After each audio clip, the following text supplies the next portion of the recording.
বিসমিল্লাহির রহমানির রহিম। আসসালামু আলাইকুম। আমি এখানে ১.৫ গজ কাপড় নিয়েছি। এখানে ৭ থেকে ১০ বছর বাচ্চাদের এই হিজাবটা অনায়াসে আপনারা পরাতে পারবেন এবং বানাতে পারবেন। ৩০ ইঞ্চি লম্বা দিব। তো কোণার থেকে ভাঁজ করে ধরে তারপর আমি ঘুরিয়ে ৩০ এর মধ্যে একটা মার্জিন টেনে নিয়ে নিচ্ছি। অবশ্যই আপনারা চতুর্দিকে গোল করে মাপ দিবেন। তারপরে চক দিয়ে এভাবে দাগ দিয়ে কাপড়টা কেটে নেবেন। তো আমি এখানে একটু জোড়া দিব, পিছন সাইডে একটু কোণার মধ্যে জোড়া পড়বে। তো তারপরে এটা ৩০ ইঞ্চি হবে, নয়তো ১.৫ গজ কাপড়ে আপনার ২৫ থেকে ২৬ ইঞ্চি জোর গেলে লম্বা হবে।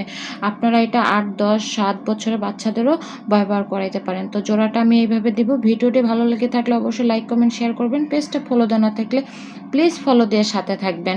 তো আমার এই যে জোড়াটা আমি উপর দিকে মার্জিন টেনে নিয়ে তারপর জোড়াটা কেটে নিলাম।